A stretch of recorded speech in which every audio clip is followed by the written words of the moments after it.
The crucial incident against Leyton Orient. Jones with the cross, Shearer with his 12th goal of the season.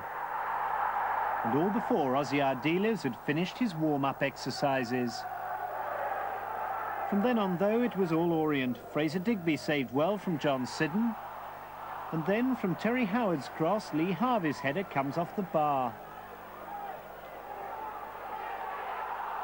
Substitute Greg Berry then almost scored with his first touch of the ball. Swindon's good fortune continued in the second half as Nestor Lorenzo deflects the ball onto his own bar, and then Howard shoots way over from close range. But then, 6 minutes from time, Orient did get a deserved equaliser from Geoff Pike. The final score, 1-1. Bristol City had the tough... The referee carried out an inspection an hour before kick-off and said the game could go ahead. But as soon as the match started, players were finding it extremely difficult to remain on their feet, as David Passmore now reports. As the pitch became more like an ice rink, the game became more like a lottery. The players battled bravely on a surface, parts of which were clearly unsafe from the start. Swindon created, but also sustained first-half pressure. In the second half, Swindon did score through Paul Bodin after Steve White's shot was blocked.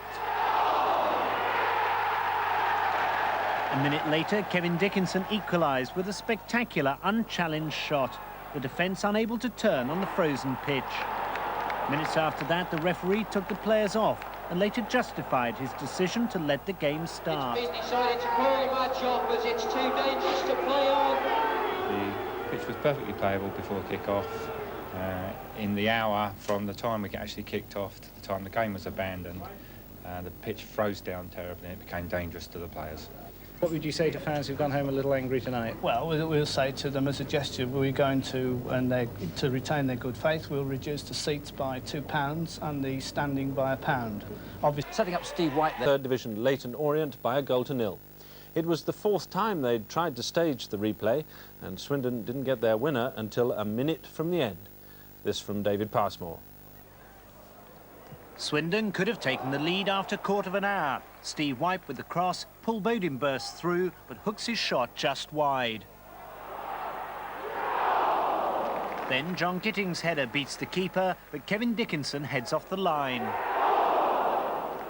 Swindon's one-touch play produced chances, but no goals. Here, Tom Jones' first-time shot forces a fine save from Paul Heald. In the second half, Swindon became increasingly frustrated. Mickey Hazard produced 2 poor shots, although this one off the bar was beautifully flighted. Orient created more chances, though, and looked like stealing the game.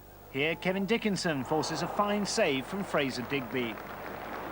Adrian Whitbread was injured in a collision with Steve White. He falls awkwardly. At first, it looked as if he'd injured his shoulder, but he was in danger of swallowing his tongue and lost consciousness for a short time. He was stretchered off, spent the night in hospital, but today is said to be recovering well. As the game looked like going into extra time, Swindon eventually scored through Steve White, his 4th goal in 3 games. The tie finally over, and Swindon facing Norwich City in the 4th round. David Passmore, BBC West, Swindon. To have made to Swindon. First Division club in the